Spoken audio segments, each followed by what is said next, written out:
Hi, folks. Chris Voss here from the ChrisVossShow.com, the ChrisVossShow.com. Hey, we're coming here with a great podcast. Who knew we'd do it again? We've been doing it for so long. I don't even remember. I think it's episode 5 million, or actually it's more, about 1,000. Anyway, guys, be sure to go to youtube.com/Chris Voss. Hit that bell notification button so you can see all the wonderful things we're doing over there. Go sign up for our new LinkedIn newsletter. We got access to that, 2 weeks ago?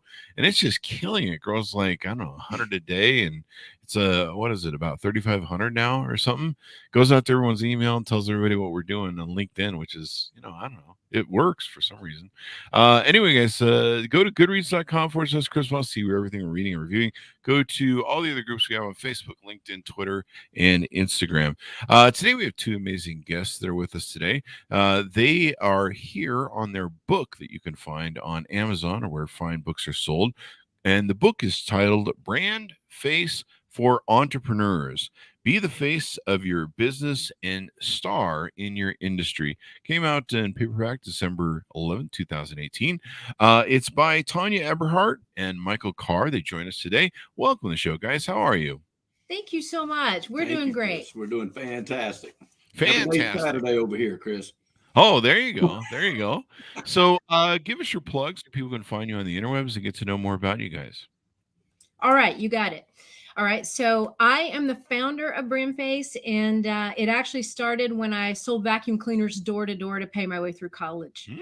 And I realized I needed a good story. I needed to personally brand myself because I can't just walk in and ask for somebody's wallet and leave behind a vacuum cleaner. So I understood and kind of got my first taste of personal branding back then. And then I did that for 3 years, paying my way through school, and then was discovered by somebody in the radio industry, asked to apply for a sales position. And I did that. I stayed in radio for the next 18 years. And during that time, that's when I realized the effect that personal branding can actually have on a business, because I saw these business owners come in and out of the station and at networking events, and they were like rock stars, and they all had one thing in common. They were the face and voice of their own business. And so that became a common thread for me for the next 23 years of taking my clients into a studio, helping them become the best voice and face of their business. And then finally in 2013, wrote the first book in the series called BrandFace. It was for business owners. And then around that time is when I met this gentleman, and I'll let him pick it up from there. Michael, go ahead. So I was an auctioneer by trade. I had a chance to be an engineer when I came out of high school, and I did not want to be an engineer. I wanted to be an auctioneer. And my mom cried, said I'd never make $1, and I'd feed the family. Wow. So, it'll be all right, Mom. Trust me. And I specialized in cars and equipment. And the guy that taught me the business in Georgia, I was born and raised here in North Atlanta. He said, get your real estate license. You might be able to make a little extra money on the side, selling a farm sale, something like that. And that's really what I did in Georgia, South Carolina, North Carolina, Tennessee for several years. 2000, I opened up my own brokerage, but I still just did it to have autonomy. I did not, still buying my own rental portfolio and helping family members and friends do a transaction every now and then. I really didn't push the issue. But in 2006, on the cusp of the mortgage debacle, we saw that coming. I brokered a deal in Georgia for a company, and it went really well. We had 300 houses. We sold 296 of them. And I said, we need to do this again. They agreed. We partnered together and went after the Bear Stearns residential portfolio. We got most of it. And I ended up with an office in Irvine, California, an office in Seattle, Washington, an office here in Atlanta. I ended up licensed in 31 states as an auctioneer and a broker. And then probably personally handled about 70,000 residential transactions during that time period. But auctioneers are always working themselves out of a job. And we did that. And thank goodness, because I had a portfolio back here in Atlanta. I needed to come back to market value. And I came back twiddling my thumbs, wondering what I'm going to do now. I bought a piece of property, met a lady that said, look, you ought to open up a brokerage here in this little bitty town north of Atlanta. There's no competition here. And I said, you'll help me, I'll do it. And then she did. We opened up the brokerage, and then she came to me and said, "Your marketing stinks. You don't have a brand. You don't have anything. You need to meet my needs." And so I met Tonya at that time, and hired Tonya's turnkey company at the time to help me establish the company and begin to get ourselves out there. And little did I know she had written the book about BrandFace, and she guinea pigged me in the real estate industry. She had worked with so many other entrepreneurs. I think I was the first real estate BrandFace. And I just did what I tell everybody from there. The secret to my success is just doing what she tells me. And I've been doing that now for 8 years.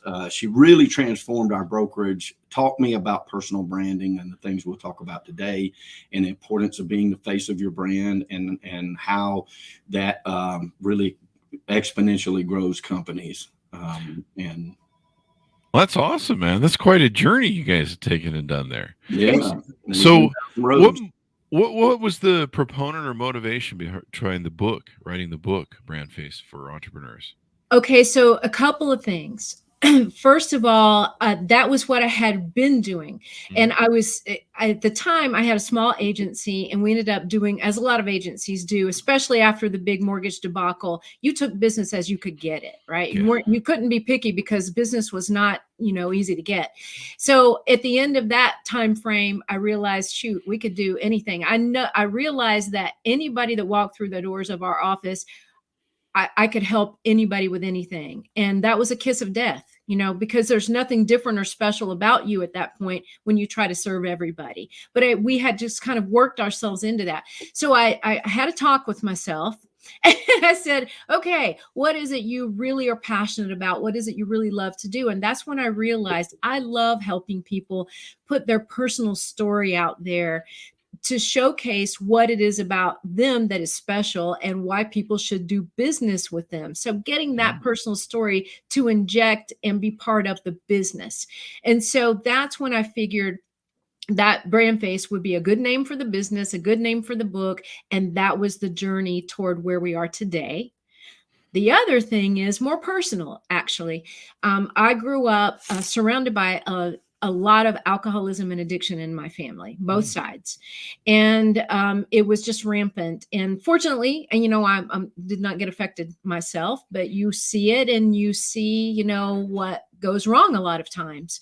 And I noticed at that time that the only difference between some young person sitting on a stoop waiting for the next drug deal and some young person going off to college with a hopeful future is really about one thing. It's about self-worth. It's about understanding what makes them special and unique, and that there's a place for them in this world that's really, that's a hopeful place. And so that to me was the personal motivation behind the company and what we do. And we like to say, we don't make stars, we unveil them. I love that saying. That's a great shirt. That's a shirt saying right there. Thank you. Yeah, thank you. So let's talk about the book. Give us an overall arcing of the book so people can get a kind of a feel for it, and then we'll get into some of the details. Yeah. So the book, I helped her write the second book in the series, which was a play on her original book, and the book really deals with the importance of personal branding. Right? We say that people don't do business with a logo; they do business with a person. And I found that to be the case in my life. Being a senior vice president of a major corporation that dealt with so many residential properties and dealt with companies on the Wall Street level, I find that even be the case on B2B.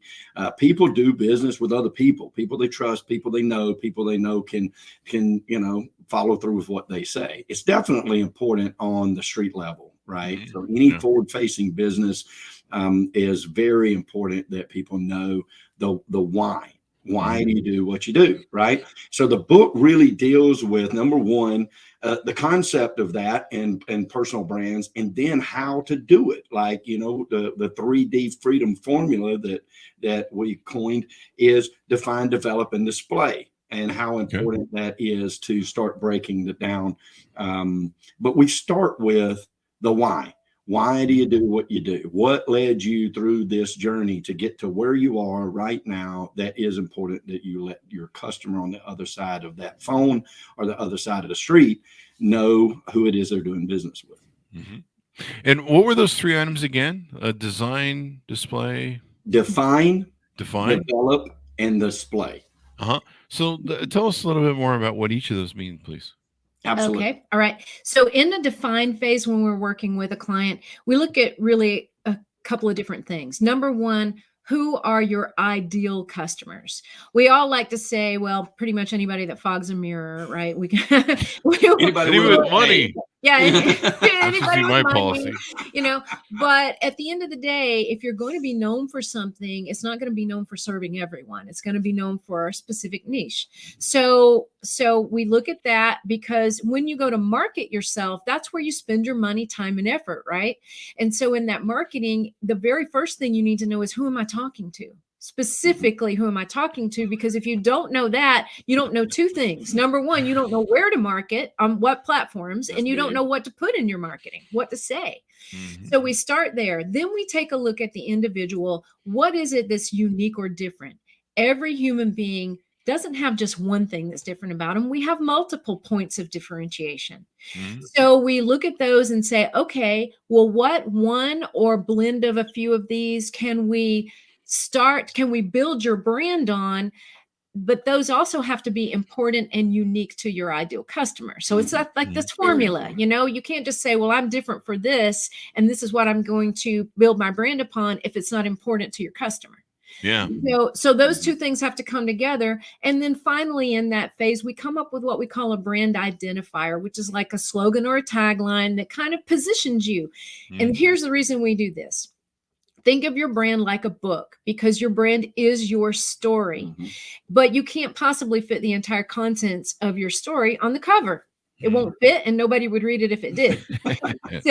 So what we do is we create the 75 mile an hour view of, this is my slogan or tagline or brand identifier. This is what I'm known for, which is designed to entice the people you're trying to attract to at least crack open the book. So it's kind of like a door opener, right? Mm-hmm. And so those are the things we take care of in the define phase. Mm-hmm. That's awesome, because a lot of people don't realize you only have sometimes seconds with these generations now that they got the Instagram notifications coming, and you got just seconds to capture their interest. Exactly. That's so important. And especially post-COVID, we ushered in a whole world of people. We've been using, Zoom platforms and stuff like that for years now, 8 years. But a lot of people hadn't, and then all of a sudden they found where they needed to, and we see this, huge growth in that type of a platform, right? Well, mm-hmm. when you have defined your brand clearly, and where you're targeting, right? And the people you're talking to, they are the ones that are looking us up online. They're looking us mm-hmm. up on social media. They're looking us up on, our websites and things like that, trying to find out if they even want to do business with us, right? Yeah. And so that defined section has become super, super important. The timing is absolutely perfect for it, because everybody's looking everybody up before they get to them to mm-hmm. see if that's even somebody that fits who they are, their acumen, if it's a part, if they can get along with mm-hmm. them, what makes them tick. That define phase is very important. And I don't think people in business put enough thought process into that mm-hmm. At first. Many times they think that their brand is just, I have to spend a lot of money for the brand. And that's not necessarily the case. You need to define it, and then you sort of know where to go. I'm looking at your guys' website. I like the slogan you guys have on here. People don't do business with a logo. They do business with a person. So many people don't realize that. And I was laughing a little bit earlier when you mentioned, people have to, know who they're talking to. I was thinking of some of the messages I've gotten recently on LinkedIn and Facebook, where people are like, "Hi, hey, buy our stuff," and I'm like, dude, you haven't even qualified me, warmed me up on the first date, and it's really funny. Like I had somebody friend me on Facebook 2 nights ago, and I was like, I don't know why they're friending me, but they were friends with some friends, and like they just go right to something about my business, and that was like their first question. I'm like, my business is private, man. It's proprietary. It's none of your business. And that was like, he just went from like, hey, Chris, it's good to be your friend. Boom, close. And I was like, I don't even know what, he wouldn't even tell me what he was selling yet at first. He was just asking me, like, do you want to buy this? And I was like, what the hell? What? Like, I don't even know who you are. I don't even know who you are. I don't know what you're doing. Maybe you could shake my hand before, because I come from an old world of sales where it's all about people buy you. And that's really the thing. So I love your guys' quote you have on your website. Oh, thank you, sir. Yeah. Mm-hmm. Yeah, it's pretty brilliant. So a lot of companies, they don't really get online. And I thought most people had, gotten with the program of having a business online. But when coronavirus hit, a lot of people, didn't have websites. A lot of restaurants that didn't have websites or social media accounts. They got caught with their pants down because a lot of them had to move to online ordering. And I'm like, holy crap, you guys haven't gotten this mastered yet? Tell us a little bit about why that's important. And, who knows what the next pandemic is that'll lock us down, and they might need some websites done right. Oh, yeah. Yeah. That's for sure. Well, it's hugely important because, as Michael said, the vast majority of people, that's where they're first introduced to you. Mm-hmm. And it could be something as simple as like you're on a Zoom call and there's 8 other people on it. And all you see are these either a little thumbnail with just their name on it, or you see a little video of them. Well, if your brand is defined, developed, and displayed properly, you're going to have an image that shows, a photo of you, some of your branding elements, maybe your brand identifier, and it's going to be at a glance, they're going to see you. And imagine just in that 5-10 seconds, it's like, wow, that looks interesting. Like, let me learn more about this person, even if they've never met you before and you just happen to be on the same Zoom call together. Mm-hmm. So that's just one aspect of how powerful it is and how important it is to be online, period. Websites and social media, you can't not do that today. You just can't not. And I'll tell you another thing that I really believe in is, there are a lot of people who when you ask their website, they'll send you to their Facebook page, right? Yeah. Please, Lord, people don't do that. Okay. And here's the reason why, because what if Facebook goes away tomorrow, right? Yeah. And not only that, if you go to a website, and you can clearly go from page to page, see everything that you want to see, click on, okay, who's the team? What's their mission? What services do they have? Where are they? What are their reviews? And you can clearly click on those things on a website. Whereas on Facebook, you have to scroll and scroll and scroll, and it's not categorized and organized like that. Plus, it's not as professional, I do have to say. It's social media. Right. Doesn't mean you don't present yourself professionally on social media, but you don't let that become your entire professional presence. That should not be your business hub. Yeah, by no means. Yeah. And I don't know how you guys feel, but I always tell people you got to go to where all your clients are. And the thing I learned being a social media rock star was you've got to be everywhere. And like, I'm trying to find this survey that I did on LinkedIn, where I asked people if they use their YouTube account, if they have a YouTube business account, and if they use it, because a lot of people have it. They never use it. Oh, here it is. And I asked people on LinkedIn, does your brand company have a YouTube account? Do you regularly post videos to promote your company? And literally, it's the winning category was 67 for 2/3 of the vote. I feel like I'm announcing elections here. Have a YouTube but rarely post. So a lot of brands had YouTube accounts. 2/3 of the people who responded had YouTube accounts and rarely post. They're not even using every social media platform at their disposal. How important is that to, know where your customers are? And customers are a little everywhere. I mean, to me, they just have preferred silos they like to go to. Well, if I could, let me back up just a little bit first, Chris. Mm-hmm. Let's talk just a second about how important development is. Mm-hmm. And I want to answer your question to it. Okay. Right? When we go into the second D, when we go into development, this is where your imaging and stuff begins to be very important. Okay. Mm-hmm. Your bio.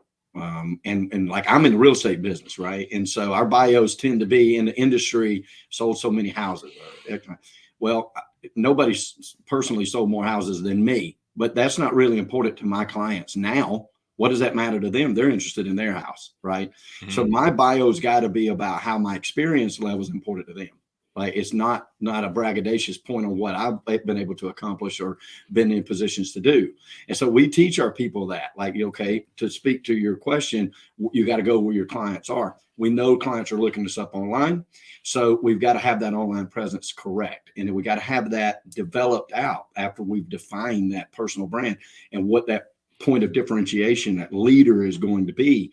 And then once you do that and you develop it out, it's very important to put those elements in there, like background images, the proper colors, and then these things need to be very consistent on those platforms you're talking about. And you got to be everywhere, because people register in our minds different things. Like take, for instance, your background there with the blue and your name and stuff like that.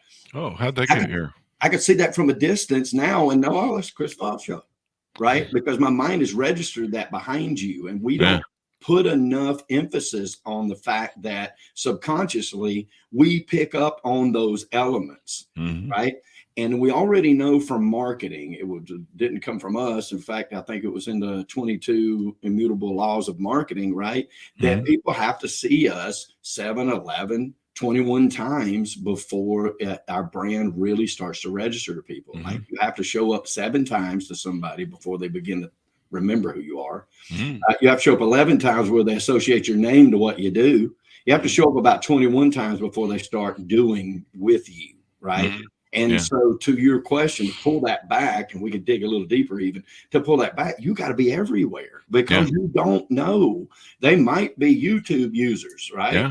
Now you got TikTok out there, and everybody that was a YouTuber is now a TikToker. And guess what? There's going to be another one, right? I mean, Facebook didn't invent anything. They stole it, right? And then other people have been copying it ever since. There's going to be another social media and another social media and another social media. And you got to show up in those places. But here's what happens when you do. When you show up consistently like that, they're on a YouTube video or whatnot, then all of a sudden you pop up.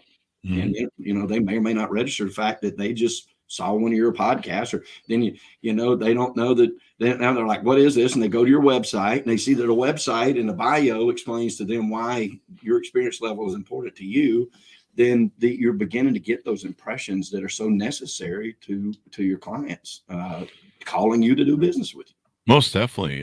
We had my friend Carr Golden, who wrote the book Undaunted. She's the CEO of Hintwater, if you're familiar with Hintwater.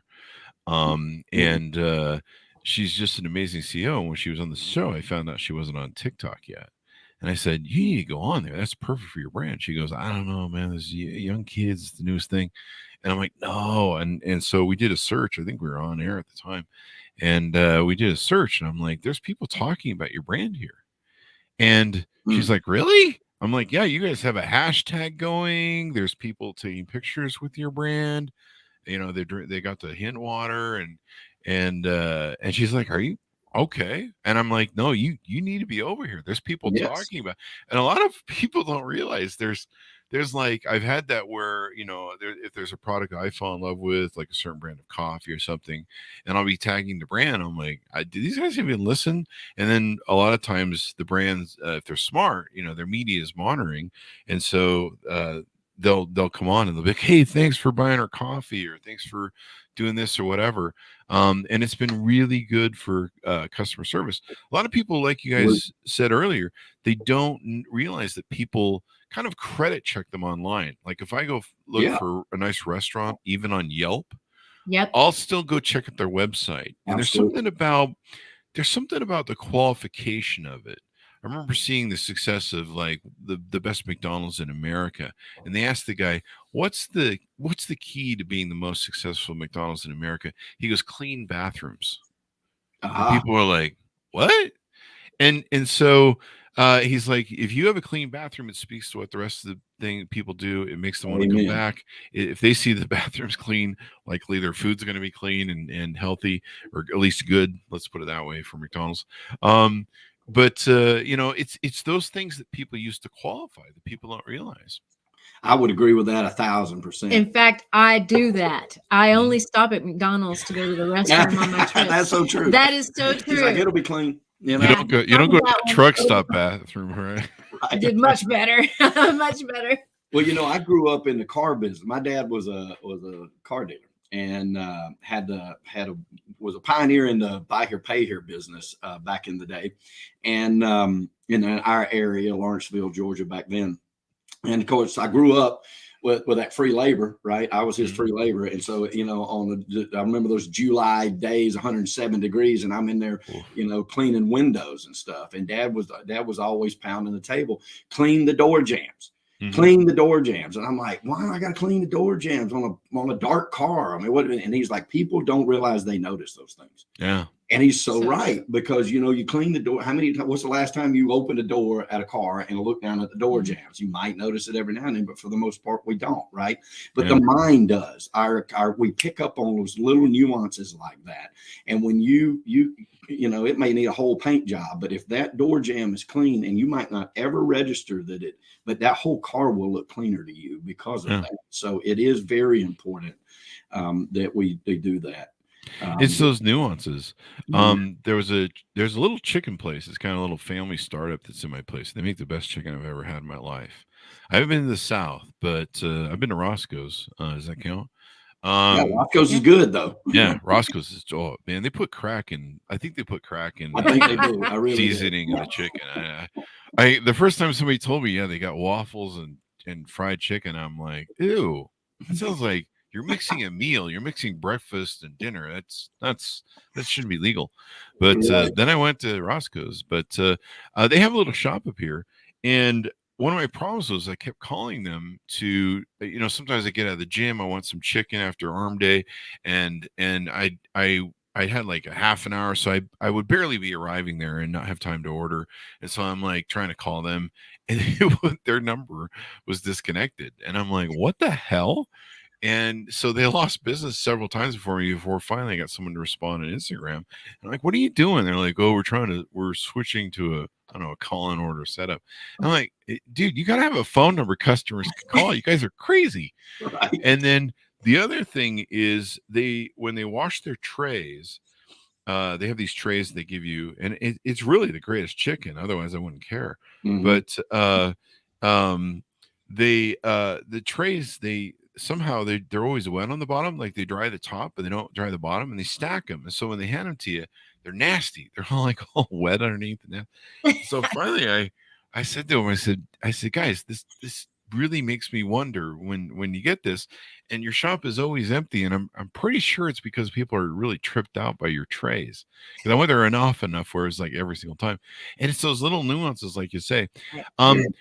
You talk in the book about how to develop an attractor factor. Tell us a little bit about that. Sure. So first of all, it all starts with knowing who you're trying to attract, right? And then you've got to look at what things are important to that person and articulating those things about you that fit that profile. Right. So for instance, we do a lot of work in brand messaging, and brand messaging is there are things like your elevator pitch, which to us is one sentence. It's not a 30-second soliloquy. It's one sentence. And then we do something called signature sound bites, which are about 5 or 6 bullet points that serve as highlights of your brand at a glance. Okay. Think back to the Reader's Digest days, right? The short reads.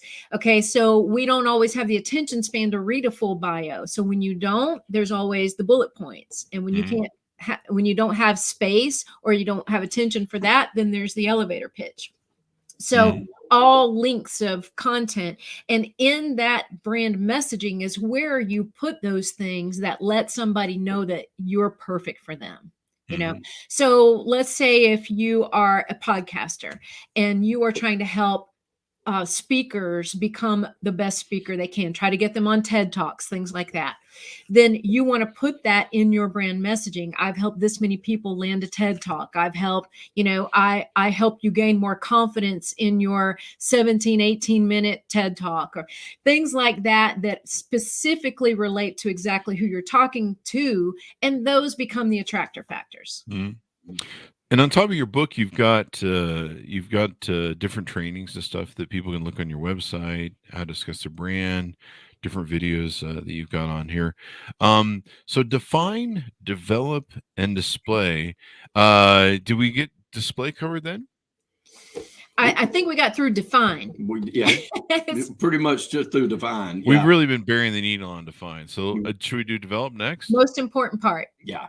Let's talk a little bit more about development, because this is where it matters, right? Again, as I said earlier, this is where the why comes in, that your customers are interested in. Again, being in the real estate business, NAR proved a long time ago that the last stat, like 20 years ago, was 84% of people were going online and checking you out before they called you. And so now it's well into the 90s in a world where we have more access to this, and more people are familiar with the computer and how to use it, and where they're going to find out more about you. And I think that a lot of times it's with our clients in any industry, it's about, I don't want to commit. Like I don't want to call this guy on the phone, and then I don't want to use, I don't want to have to tell him I don't want to use him, and these sort of things. So they go online and they check you out, and so development of that brand after you that cover of that book that gets them to stop for a second, right? So in any industry that we're in, well, even podcasters, coaches, authors, speakers, home improvement, real estate, mortgages, insurance, name it, right? What do we have? We have thousands, millions of competitors, right? We call it the sea of sameness. So after that define portion, which is all the books that you're in your bookstore, and you finally settle on this one because it caught my eye. What you want to do, you want to open up the book, and then that's when development really starts to take into play, how they're going to really effectively talk themselves into why they're going to do business with you before they ever call you. Most of your work is done, right? Now, when you tie that development phase into your social media, when you take your spotlight sheet at a glance, which is your bio at a glance, and then when you start putting those out as a post on your social media with those same branding images, those same background images, those same branding elements that you use on the defined space, then you start to get those numbers that you need for people to begin to register why they want to do business with you. Then when they stop at your website and they're going to read your bio, they're not just interested in how many numbers that you do. Another statistic in the real estate business was that, like 96% of people, NAR just read this, says they don't care what brokerage you come from. Like they don't care if you got largest brokerage in the country, or you're the tiniest brokerage, or you're a one-man shop. They don't care. They care about you. They care about the agent that is going to be dealing with them. I find that to be the case in every industry. Right. But where are they going to find that out? They're going to find that out when they start to go through the development that you've put into it. We look at 77 different criteria when we build a brand. Oh, wow. That helps to define this. It's a deep dive. This isn't just hey, these are some pretty colors and here's a beautiful face to go on it, and now you're branded. There's so many more things that go into how to build that culture that you're trying to build. And people during the development phase, people will tell us like, okay, well, look, I don't want to niche in. Am I going to alienate people? I want to take money from anybody willing to buy?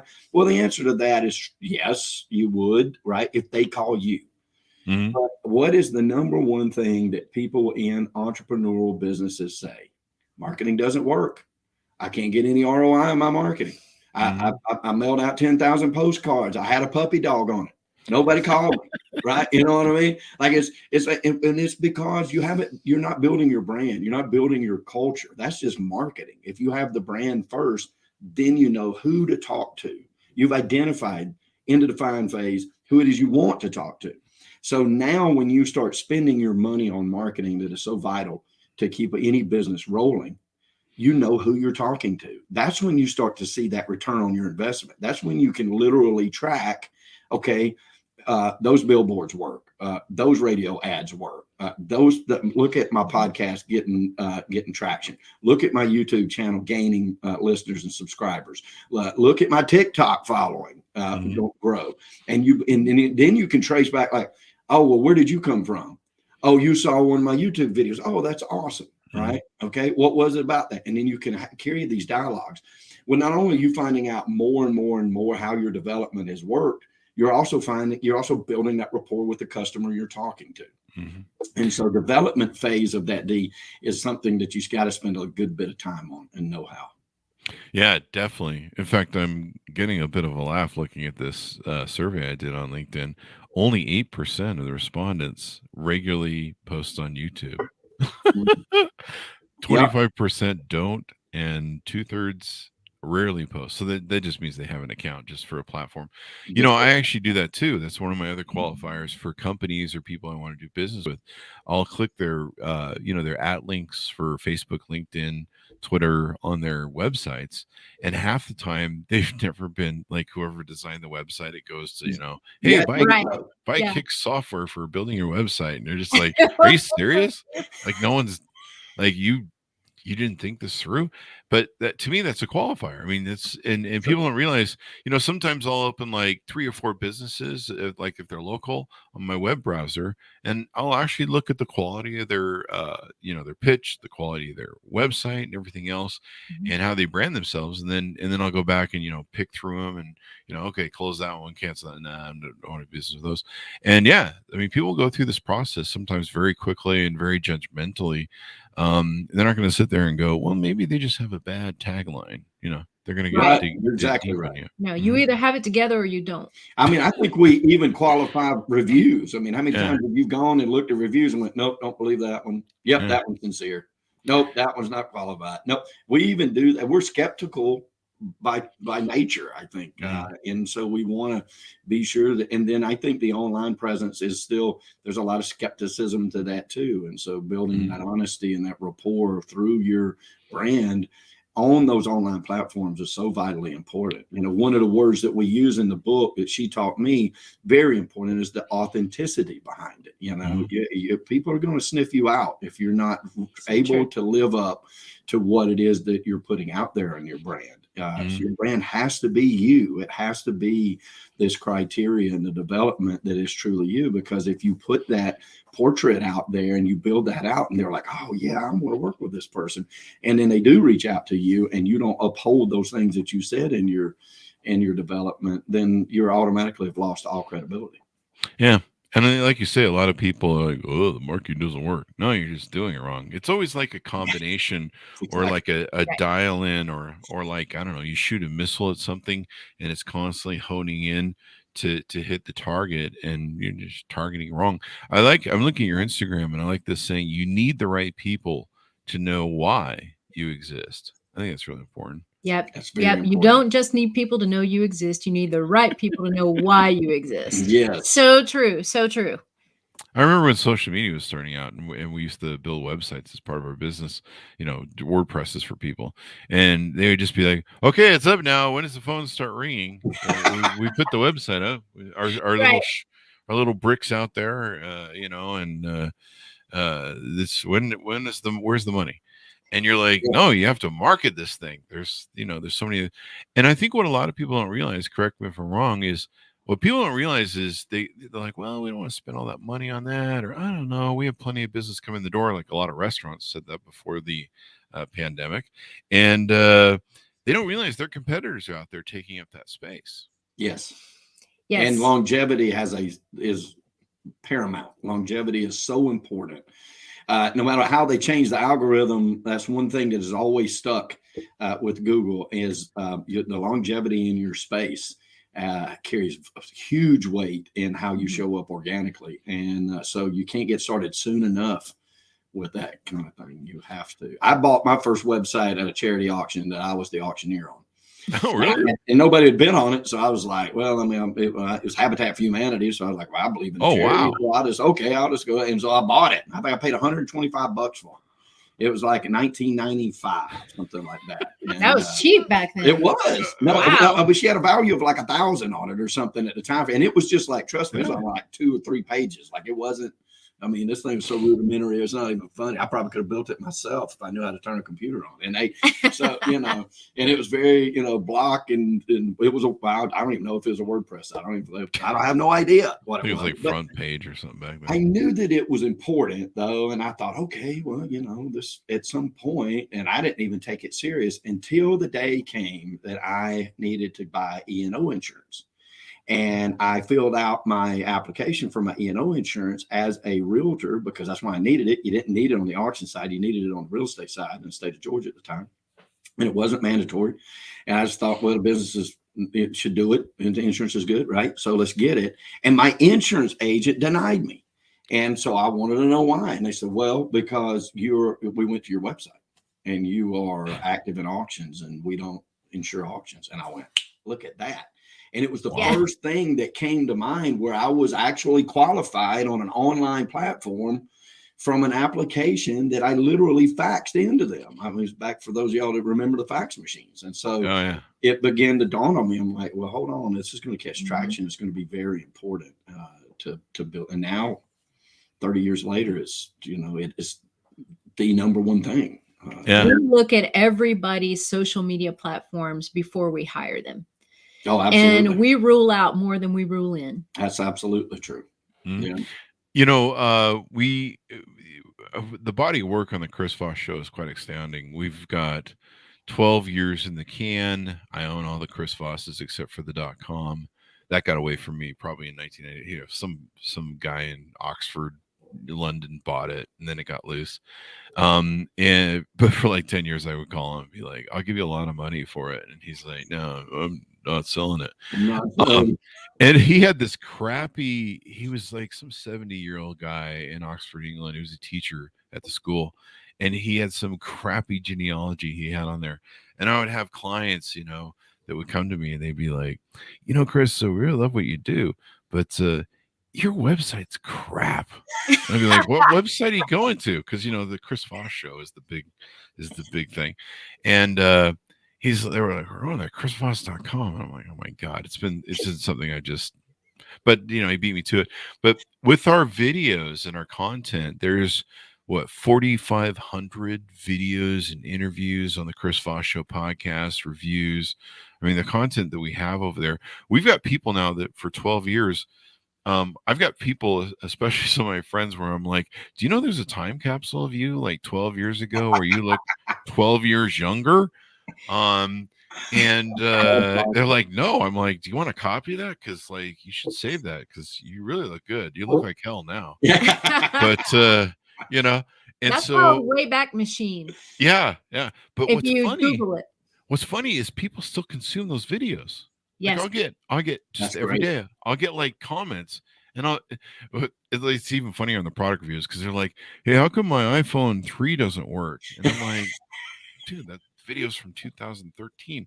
But people are still interacting with that. They're still qualifying with it, and the body of content that you build, people don't see it when they first start. I guess basically what I'm trying to say. They're like, "Oh, we put out a couple Instagram posts, and like, what happens now?" But yeah, you build that body of work, and it's just, I look at it now and I'm just like, I'm tired, man. That was a lot. Yeah. It is. Yeah. And it's still a drop in the bucket to what you're going to do. Right. Mm-hmm. So, it still just builds upon itself. Mm-hmm. Tonya, one of her favorite, one of the sayings that she says, it's my favorite of hers. She's like, when people start talking about building out their brand, and she's like, well, the best time to plant a tree was 20 years ago. And the second best time today. Yeah, right. So you have to get started and then you have to diligently work this. And then my favorite thing is consistently, because consistency is the key. It's so key to your success. When you success is the consistency you practice when you can't instantly see the benefit of the results. Mm-hmm. And I think that people do, like you said, and they're like, well, I got a website, the phone doesn't ring from it. Well, I know, man. Like you're buried and like Google don't even know who you are yet. You know what I mean? That's true. So these are really great ideas. I love what you guys have put in the book and some of the things you guys have in your website. Give us your website name so people can go check it out as well. Yeah. BrandFaceStar.com. BrandFaceStar.com. Anything more we want to touch on, guys, before we go out?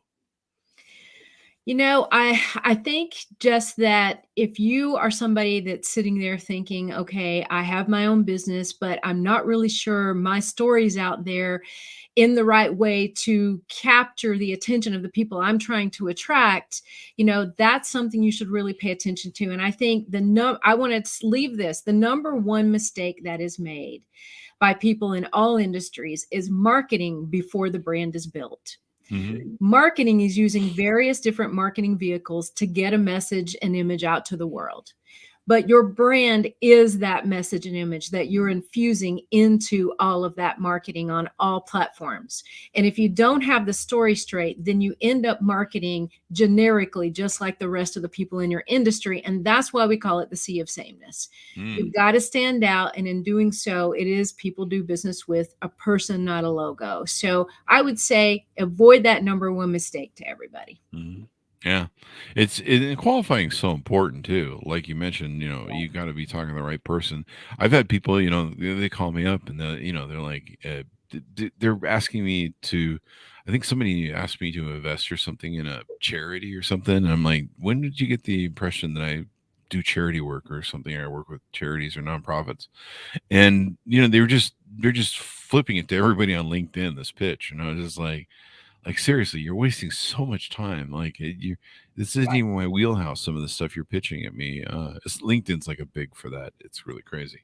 Yep. Oh yeah, we see that all the time. I see it a lot. And it's just hitting bullseyes on the wrong targets completely. Because you don't have that brand built out and know the why and who you're trying to attract. Well, even more than that, it's sending out the wrong message, right? Totally even if you've got the target right, your message is all wrong. And why are you the person they should want to connect with? And what do you have to offer to them that's going to change their life or their business?